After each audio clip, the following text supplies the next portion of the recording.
after your time, did you say? Okay, so we're just going to go ahead and just open up for now. You have 10 Are we in after two? compliance with the open meeting law? I'm sorry. And what I will do is ask if there's anyone from the public wishing to speak at this time in regards to any item. Please come forward and state your name for the record. Seeing none, I'll close public comment, and we will wait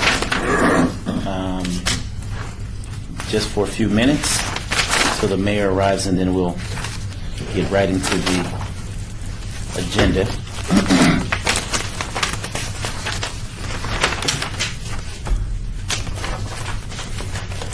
Which I'll just go ahead and open it up while she's en route, and we'll cover bill number 2015-3 for possible action. This amends ordinance number 6381 relating to the annexation of property to correct the legal description contained therein. This location is 6350 West Cheyenne Avenue, and this is proposed by Tom Perigo, Acting Director of Planning. I see Mr. Rankin is here. Mr. Rankin, I'll ask that you just hold your comments momentarily until the mayor arrives, and then we'll continue. Thank you. Does she know that we're not on the second floor? Yeah. Okay. Yeah, I told Cheryl, confirmed it, that we're in the playroom room. Okay, great.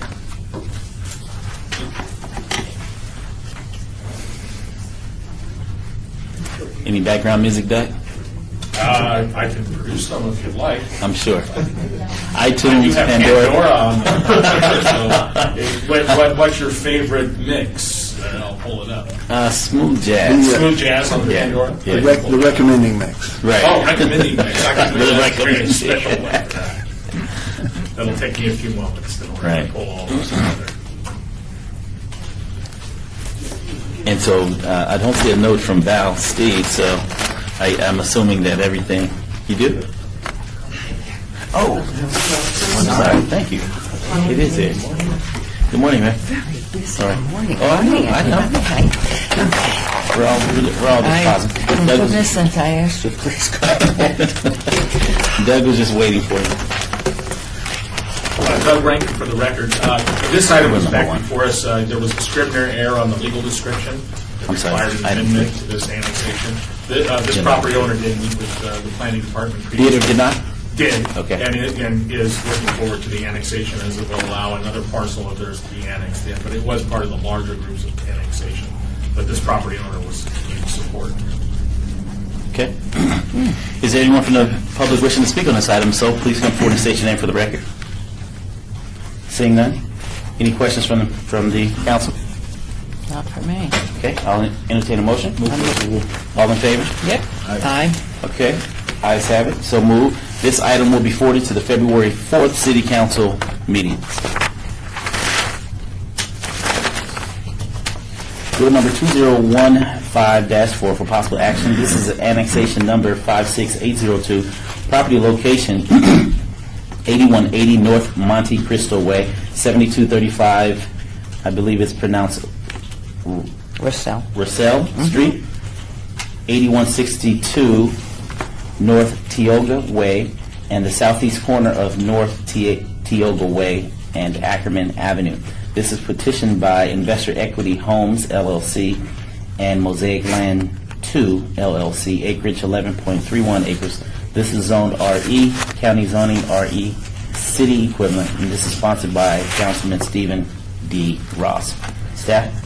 Doug Rankin for the record again. This is a request by a home builder in order to develop homes on these properties located in the northwest area of the city of Las Vegas. Anyone from the public wishing to speak on this item, and so please come forward and state your name for the record. Seeing none? Councilman? Move for approval. Any questions on it? No questions? All in favor? Aye. So moved. This item 2015-4 will be forwarded to the February 18th City Council meeting. Bill number Bill number 2015-5 for possible action annexation 57016, property location located at 8530 West Alexander Road, petitioned by THM Enterprises Incorporated, acreage 5.10 acres, zoned RE County zoning, RD city equivalent, sponsored by Councilman Stephen D. Ross. Staff? Once again, Doug Rankin for the record. This is a request by the applicant in order to build homes on these properties. I believe this was previously entitled in the county, and they're requesting their entitlements with their annexation. Hence the difference in zoning from RE to RD, because the lot sizes are smaller than RE, equivalent for city. Okay. Anyone from the public wishing to speak on this item? If so, please come forward and state your name for the record. Seeing none, Councilman? Move for approval. Any question? All in favor? Aye. Aye. So moved. This item will be forwarded to the February 18th City Council meeting. Bill number 2015-6 for possible action amends the Unified Development Code to establish standards for animated signs containing a changeable electronic message that are located in commercial and industrial districts, sponsored by Bob Beers and Councilman Bob Coffin. Staff? Once again, Doug Rankin for the record. This bill will require digital signs to have a minimum of 6 seconds between messages with a transition time not to exceed 2 seconds, so that the signs aren't flashing continually, either with a video image or changing too quickly in order to avoid distraction of drivers. It'll cause the sign to be up for 6 seconds, and then 2 seconds to transition to the next message. It would also limit the brightness to a maximum of 300 nits with an auto dimming, so that the brightness of the sign during the day could be very brighter in order to accommodate for the sun, and then at night the brightness would come down so that it would maintain that 300 nits. My requirement. question. Mayor? Was this, Mr. Chairman, was there any model that we were following to ascertain that it was 6 seconds and not 2 seconds or 8 seconds? Where did this come from? Yeah, the 6 seconds comes from recommendations that are coming out of the Federal Highway Administration. No, the Federal Highway Administration has not formally adopted that yet. They're working on it. It could be in the next, few decades perhaps before they get a rule out. But they are working on that, and that's their recommendation. Also, the National Billboard Industry also is recommending the 6 second transition time in order for safety. The 300 nit portion of it, just to add on That to makes it, sense. is something that comes out of our super graphic signage, and we did the research on that also. And 300 nit seems to be the standard in most signs, where they're not intrusive to neighbors, and also the signage isn't too bright for distraction of drivers. And is this agreed to by NDOT and the Highway Patrol? Is everybody in favor, and is there any pushback from the billboard owners? In regards to NDOT had a bill previously that was very similar to this, and the state legislature did not get a hearing last time. They are working to reintroduce that this legislature.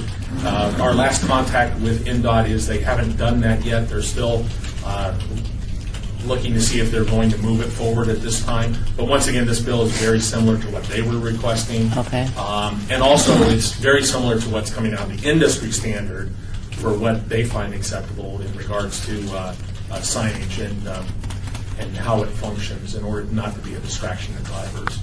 And if I may, just the second part of the question, do you get any pushback from the private ownership of Clear Channel, all of the billboards? We have not at this time. We haven't heard from them at this point in regards to this. Once again, it's kind of what's being discussed out in the open already, and that's where we gather the standards from. As a matter of fact, we signed up for a webinar presented by the National Billboard Association, which is the privately owned one, and they made these recommendations for their presentation in regards to what was working for their clients. And one last, Mr. Chairman, if I may. As this comes before council, will there be, if it's adopted, a timeline for putting these different pieces into effect? Well, at this point, any new sign that would come forward, we would request that they meet this requirement. There are some existing signs that are out there that don't meet this requirement at this time, and this ordinance doesn't envision making changes to those at this time, but possibly it could. Okay, thank you. I just want to make sure it was on the record. Thank you, Mayor. And just for a point of clarification, Mr. Rankin, The commercial and industrial districts, are we speaking of signs that are on their property, or does this include signs that are on commercial and industrial properties to include billboards? This actually doesn't include billboards. This includes on-premise signage only at this point. I believe. Is that correct, Val? I think that's right. That's how I interpreted it, but I wanted to make Yes, sure. once again, there's already a kind of this standard already exists for the billboards. The highway signs. Yeah, the highway signs. It's not an actual federal highway requirement or an NDOT requirement, but everybody's kind of doing this already on the off-premise advertising, on the freeway signs. And so the on-premise signs is reflecting that what we have currently for the highway digital signs. Okay. And our super graphic signs. As well as the super Yeah, graphic this signs. is reflective of the super graphic signs, if there were to be any digital nets put in. Right, because I know that World Market Center has requested that component as far as the digital facing I-15. Okay, all right. Is there anyone from the public wishing to speak on this item? If so, please come forward and state your name for the record. Seeing none, Councilman? All in favor? Aye, so moved. This item will be forwarded to the February 18th City Council meeting. Agenda number 7, Bill number 2015-7 for possible action establishes a procedure to hear appeals from the city officers or employees regarding reprisals or retaliatory action for disclosing improper governmental action, sponsored by Mayor Pro Tem Stavros Anthony. Staff? Yes, for the record, Mark Vincent, Chief Financial Officer representing City Manager's Office today. It might be helpful for me to give a little background about this bill, and thank you for Mayor Pro Tem sponsoring the bill. The history of this goes that in 2001 session, SB 556 was passed by the legislature that created some protection for whistleblowers, and specifically in 281.645, it says that local government shall, by ordinance, create procedures for hearing appeals to the whistleblower protection. And the city attorney office, as it turns out at the time, drafted an ordinance, didn't get a sponsor, somehow fell off the radar. I mean, it's a rare occurrence that we have employees complaining of or retaliation. So it fell off the radar. In 2003, we actually passed, the city manager created a fraud policy that included the city attorney, city manager, and the city auditor as part of a committee. That didn't contain any employee protections, whistleblower protections at that time.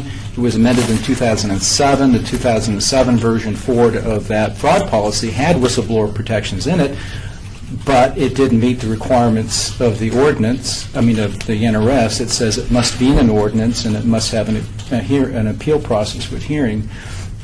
That came to our attention this summer when the city attorney said, you have this requirement, where is that? And we did some research and discovered that and of course the research, that's how we discovered the draft from 2001. And so essentially what you have in front of you today is that ordinance that now complies with the NRS. And specifically, just call to your attention, and Section 3 talks about the appeal process, that someone believes that they're being retaliated against as a result of disclosures, that they have the right to file an appeal, and that a hearing officer shall be appointed to hear that appeal.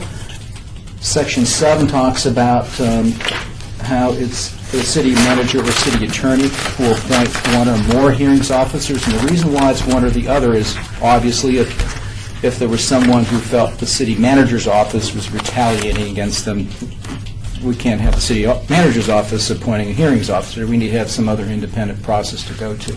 So that's why it's one or the other. So that gives you a little background of where we're at, and this will, I think Val can speak to this, but I believe this ordinance pretty much follows verbatim what's in the NRS, with the exception of defining what the hearing process is for appeals. Val, you have anything to add? I just wanted to add that the bill in 2001 was an effort to extend what already existed for state employees. There was a problem that one of the county agencies, and they felt like if the same protections were in place for local government employees, so they just basically took what was already existing in NRS for state employees and asked that local governments establish the same thing. So how long has it been since this bill passed at the state legislature, and now we're It's just been now about getting around 14 to it? years. 14 Yeah. years. So has anything changed since then at the state legislature? Have we followed up to make sure that no adjustments have been? But we'll be watching. Okay. Well, we I'm sure since we've been watching this for the last 14 years. Yeah, I mean, just for the record, we do actually have a fairly robust process today that reports back to all the cognizant departments about, here's the bills that pass that affect your department, please be sure you come into compliance. I can't speak to what we had in 2001. Val might be able to, but that's a long time ago from my memory. But we do have a process today that ensures that the things that happen in the legislature, the laws that become enacted that affect us, are addressed in some fashion, and we follow up. So anyway, Yes, this one much- slipped through the crack. Much less robust in 2001. Thank you. He said that, but the Right. record's not. Just a curiosity, Mr. Chairman. The process of appeal, then, if it's homogenized across all southern Nevada, the appeal process beyond the city or the local body would follow the same path, correct? If I were that person filing a complaint and an appeal to be heard at the city level, and I'm denied, I'm sure I'm going to go higher. If I'm an obstructionist, I want to go higher and not take your word. It doesn't go beyond that government. You always have a civil route for those Correct. remedies as well. That's of course. And one of the questions, to be truthful, one of the questions I asked myself and did a little research on is, do any of us know of a time when an employee felt they're being retaliated and wanted to appeal to somebody? And the answer was no.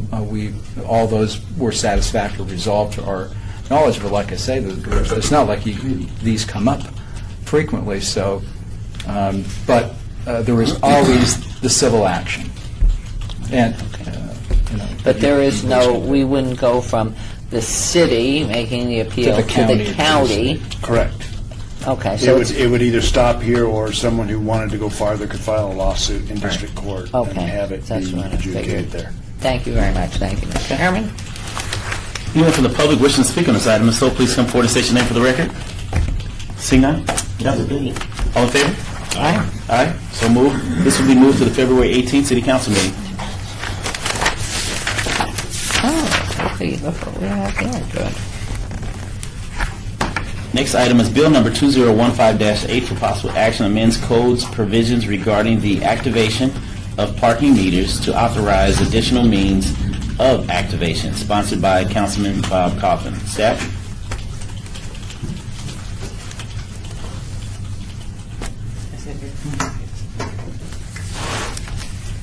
Good morning. For the record, Morning. Brandy Stanley, City of Las Vegas Parking Services Manager.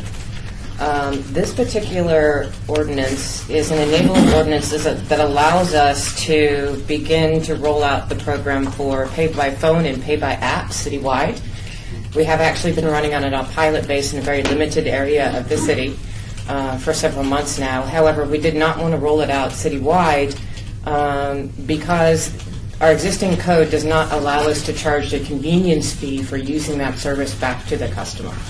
So we're already paying the credit card fees. However, any vendor that we enter into an agreement for this has a convenience fee that they charge either to the city or to the customer, and it's usually about 30 to 35 cents per transaction. So we didn't want to roll it out and have a very high volume and end up paying 50 to 60 cents for every transaction. So we wanted to pass that convenience fee back to the customer for using it. Mr. Chairman. Ma'am? If I were at a parking, and it's just a question, if I'd pulled in and put in my little thing or was going to do it by my app, where's the notification ahead of time that I am not getting the regular rate, that I am being assessed additionally? When you sign up to use the program, it basically says that there's a convenience fee per transaction. So what it does is when you go onto the app, and you say, I want to park for 2 hours, it will show you your total plus the transaction fee on the bottom. So you do have to approve that transaction before you use it. So I was just whispered, of course, the print is minuscule and only probably a 10-year-old with great eyes Right. could read it. Isn't there, would you put it on signage on each of the modulars that stand everywhere that there is a fee? Yes. Yes, we absolutely would put it on the signage. It's not there now because we're eating the Right. fee in the Right. limited area that we're doing it, but we would put it on there, exactly what the convenience fee was. And then again, when you're going through an app and you say, I want to park for 2 hours, it tells you what the parking cost is and then the transaction fee, and then it asks you to verify the transaction before it completes. Great. Thank you very much, Mr. Chairman. Is anyone from the public wishing to speak on this item? So please come forward and state your name for the record. Seeing none, I Did you see have- Val. Did you have more you wanted to say about the bill? There's actually 2 components to this Okay. bill, so that's one. The other one is it grants us the ability to sell permit parking at meters on the street, which we do not have currently. So this is part of the plan to sort of segment the spaces into Employees the downtown. premium spaces and the ones that are a little bit farther out. This enables us to sell permits for the ones that are a little bit farther out, which we currently don't have the ability to, so we're looking forward to hopefully this getting passed. So that will give employees downtown an opportunity to stay longer at the meter, park on the street, Correct. and they can operate, should they choose to use it, to utilize the app to pay for their parking where the permit is not allowed. That's Where you absolutely can correct, pay- yes. Pay through your phone? Yes. Okay. You said there were 2, that's why. Is there anything else that you want to share? No, I think that's it, if there's any other questions. Okay, so you'll be rolling this out now citywide? Citywide, yes. Okay. Now, just for my own edification, as far as electronic fee, is this all wireless? As far as the parking meters? Yes. Basically, the way it works is when you have a pay-by-space company, we will roll it out with a couple of our pilot companies, but we are going to issue an RFP. It's just going to take a little bit longer.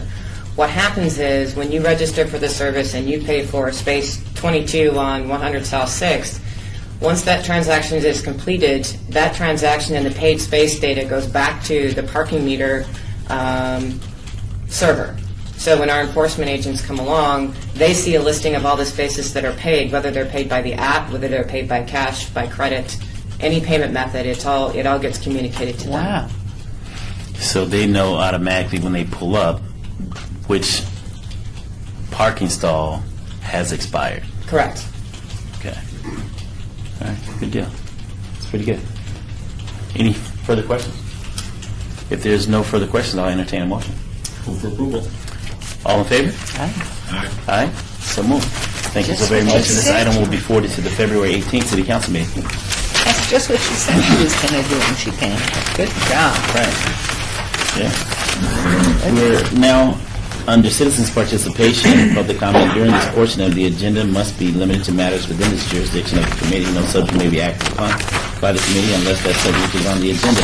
Is there anyone here wishing to speak during public comment? If so, please come forward and state your name. Seeing none, entertain a motion. Move for adjournment. There's been a motion to move for adjournment. All in favor? Aye. So moved. Thank you all. Okay. Now, I want to show you.